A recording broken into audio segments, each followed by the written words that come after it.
In this section, we look at some additional problems using Newton's laws. This first problem is a good example of using Newton's laws combined with a uniform circular motion problem. In this case, we have a tether ball which is moving in a horizontal circle at a constant speed. We start by drawing the picture. In this case, I draw the post and the string that the tether ball is going around and try and indicate that it's moving in a horizontal circle. I then need to specify my origin and my coordinate system. I set the origin to be where the ball is originally located, and I let my x-axis point away from the center of the circle and my y-axis to point upwards. My next step is to draw a free body diagram. In this case, I draw a dot to represent my object, and like always, I first draw the force of gravity. In this case, the mass is 2 kilograms, so that force is 19.6 newtons. The only other force is the force of tension applied by the rope, and that points up and to the left. I'll now write down Newton's second law in the x direction and Newton's second law in the y direction. And so I write down F net equals ma in both situations. Let's look at the x direction first. In this case, I only have one force acting in the x direction. That's the x component of tension, and it acts in the negative x direction because it points towards the center of the circle.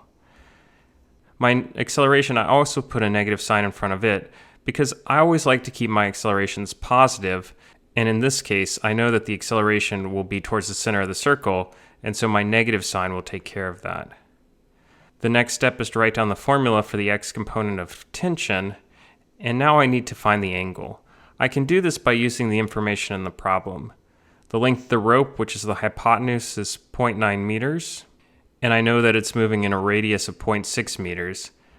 I can use that to find the angle, which in this case is 48.2 degrees. Now I can plug that into my x formula. I can simplify,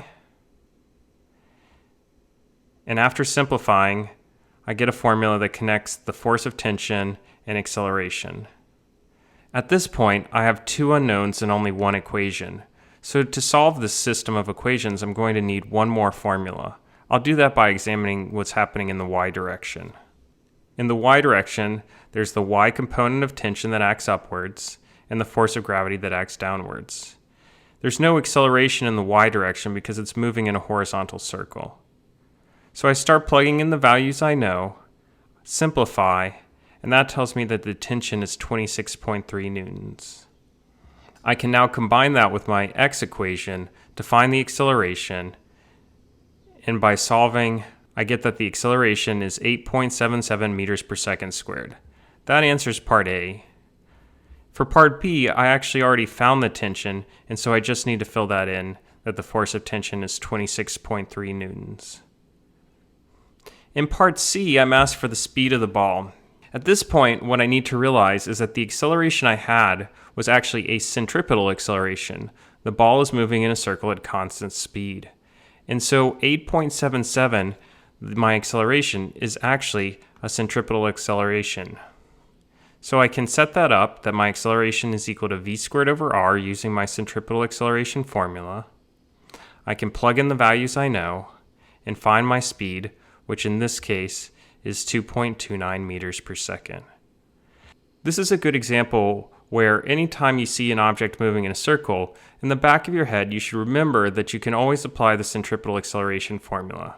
There will be many instances like this that will come up throughout this course, and we'll see several examples later. This next example examines two blocks connected by a pulley. This is a good application of Newton's third law because I'll need to consider the forces that act on block A and the forces that act on block B. I've already got a picture drawn for me, so let me go ahead and draw my coordinate system.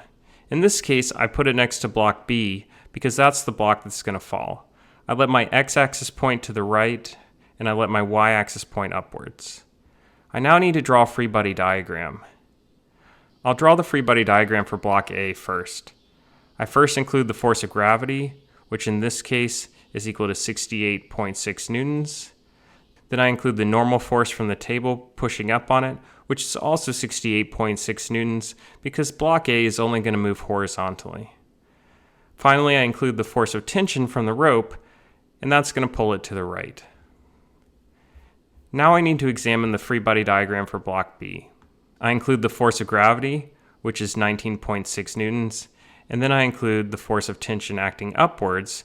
And again, I don't know this force of tension, but what I do know actually, and I'll write it here as force of tension A for block A and force of tension B for block B, but it turns out if I have a massless rope and a pulley that's frictionless, then it turns out that these are actually more or less action-reaction forces. And so we know that they're going to be the same magnitude, and so there are not two forces of tension, there's just one force of tension. And so I can erase what I wrote down and just simplify it to F sub t. I'll now write down Newton's second law for block A. I don't need to worry about the y motion because it's only moving horizontally, so I'll only write down F net equals ma in the x direction. I go ahead and plug in the information I have, which is just the one force of tension, and since it's acting to the right, it's positive, and my acceleration is also positive because the block is going to accelerate to the right. I now write down Newton's second law for block B. In this case, I have the force of tension acting upwards and gravity acting downwards. And now I have to be careful.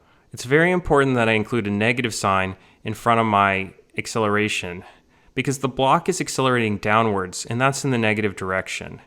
Now, in the previous problem, I had the freedom to do this because I could have gotten a negative acceleration in the end. In this case, I don't have the freedom to do that.